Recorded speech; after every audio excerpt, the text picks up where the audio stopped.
Hello, myself Aishwarya and I am a legal intern at Lexis and Company and my today's topic is citizenship. As we all know, citizenship signifies the relationship between individual and state.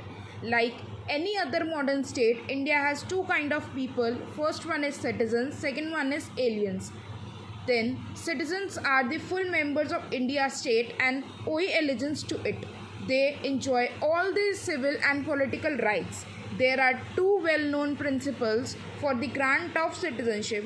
First one is jus soli and second one is jus sanguinis. Jus soli confers citizenship on the basis of place of birth and jus sanguinis gives the recognition to the blood ties.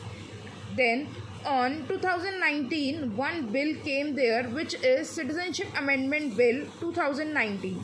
The amendment in this amendment it proposes to permit the members of six communities Hindu, Buddhist, Parsis, Christians which are from Pakistan, Bangladesh and Afghanistan can continue to live in India if they entered India before December 14, 2014. It also reduces the requirement of citizenships from 11 years to just 6 years. Two notifications also exempted from those migrants who are from the Passport Act and Foreign Act. A large number of organizations in Assam protested against this bill as it may grant citizenship to Bangladesh Hindu legal migrants.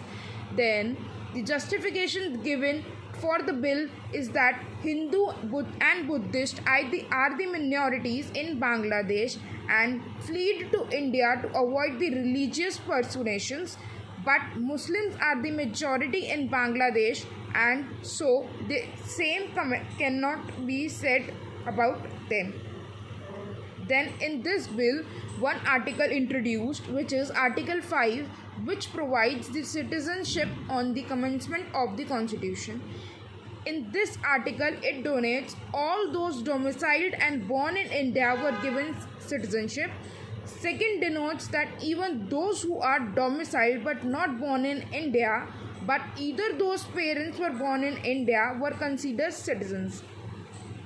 Third point says that anyone who has been an ordinary resident for more than 5 years was entitled to apply the citizens. Then there are some constitutional provisions in this bill which are citizenship is listed in the union list under the constitution and thus under the exclusive jurisdiction of parliament. Second says the constitution does not define the term citizens but details of the various categories of the persons who are entitled in citizenship are in the part of Article 5 to 11. Third says, unlike the other provisions of constitutions which may come into the being on January 26, 1950, these articles are enforced on November 26, 1949 itself when the constitution was adopted. Thank you.